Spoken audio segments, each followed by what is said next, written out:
Today we start a topic network diagram. So first we discuss about the what is network diagram, and then after types of network and elements of network or terminology. So let's we start with a network diagram. So network is a flow diagram consists of an activity and event connected logically and sequentially. So in a network diagram, an activity is represented by arrow while event are represented by circle as you shown in a figure. So here activity is represented by arrow means this arrow show the activity, and event is represented by circle means this circle show the events. Clear? So here 1 2 3 4 5 and 6, so these are the events, and a b c d e f, these are the activities. Now next we discuss about the types of network. So here there are two type of the network, cpm network and PERT network. So here cpm matlab means critical path method, and PERT means program emulation review technique. Now we start a new topic, elements of network and terminology. So here first is a activity. So any portion or a job or a task of a project while consume the time or resources has a definite beginning and end is called a activity. So activity is represented by arrow.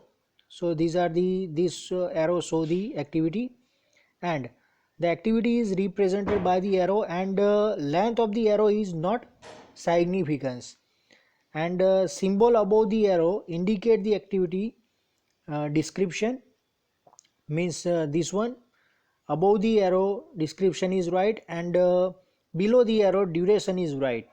Clear? So duration in the form of the times, day, week, month, year, etc. Now second activity is a parallel activity. So the activity performed simultaneously and independently to each other is called a parallel activity. So like this activity A and B both are individual means parallel with each other and not a dependent one above another. It's a independent activity. So it's a independent activity. So parallel activity are not dependent to each other like fixed electric fitting and fixed sanitary fitting.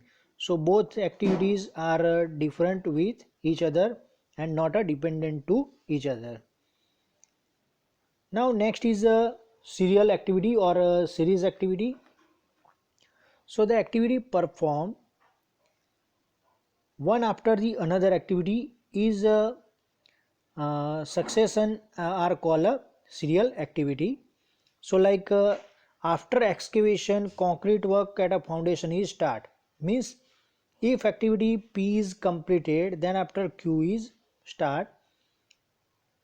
So activity P and Q are a serial activity, and activity Q cannot be started unless and until P is completed, and activity P is known as a preceding activity and activity Q is known as a succeeding activity.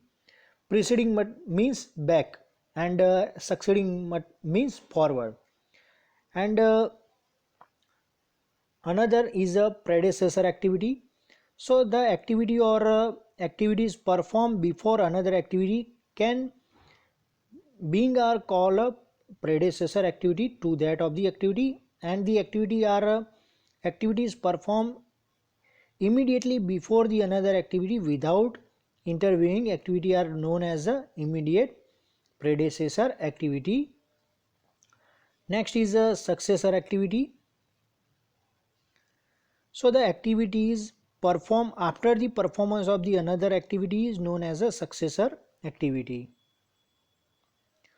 So here uh, the activities or activity immediately follow the another activity without intervening an activity are known as a immediate successor activities, and Next we start with a dummy activity. So dummy is similar to that of the activity which neither required any time or any resource. It is simply a device by which logically interrelationship with the activity other event can be clearly shown. So a dummy is represented by the dotted line. So these activities is show the dotted line is known as a dummy activity, and time duration is 0 and no any resources is required. And here one of the important thing is that if activity P is not completed, so activity S cannot be started. Means after completion of the activity P, S activities start because arrow is shown in this direction. Clear? So dummy activity is performed in the two form. First is a grammatical purpose and second is a logical purpose. Now next we start with a event. So the beginning and completion of an activity are called a event, and event is a particular instant time at which some specific part of the plan is to be completed, and it does not consume time or resource by itself. And event is represented by the circle. So see this in figure. So here event is represented by the circle, this one and this one, and number of the event written inside the circle. So see this 1 and 2 means its a event number is given. Now here in this event head event and tail event is there. So we start with the tail event. So tail event means see this arrow tail is here means this event is a tail event. An event which may mark the beginning of the activity is known as a tail event. Means from the starting from the here means beginning of the activities is known as a tail event, and tail event at the beginning of the project is known as a initial tail event. So see this here p event or sorry p activities is a beginning of the activities, and it's a initial event. Now next is a head event. So an activity which see this figure. So in this figure you exactly seen. So the activities which mark the completion of the activity are known as a head event. Means here activity is completed means arrow on show the activity completion. So event at which activity is completed so is known as a head event. And another event is a dual role event. So an event which act as the tail event or some activity and head event at some other activity is known as a dual role event. So like in this figure, so here activity q is uh, sorry event 2 is a tail event for a q activity and a head event for a p activity. So it's a one type of the dual role event. So event 2 so the dual role event, because for a q r and s it's a tail event, and for a p it's a head event. Clear? So it's a called a dual role event. Now burst and merge event. So in a exactly you seen from the figure what is burst and what is merge event. So in a arrow diagram there are some the nodes or events to which a number of the activity meet, and there may be other nodes or event which a number of the activities may comes out. In a some of the activities are comes out activities are comes out or event are comes out, and in some of the activities events are merged. So it's called a merge event, and this one is a burst event. So here the nodes or event to which a number of the activities meeting are called a merge event. So here number of the meetings are merged at a single node is known as a merge event. So the nodes or event from which number of the activities are comes out.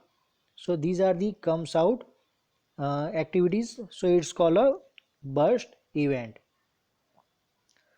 Now next is a successor event and second is a predecessor event. So the event which follows another event are known as a successor event of that activities and predecessor event. So the event which occur before another event are known as a predecessor event of that event. Now next and important topic which are always asked in a G2 examination. So here some of the rules to prepare a network diagram. So here first rule is that one initial node or initial node will have only one outgoing arrows and one final node is required. Means starting of the network is a one node and end of the network is a only one node.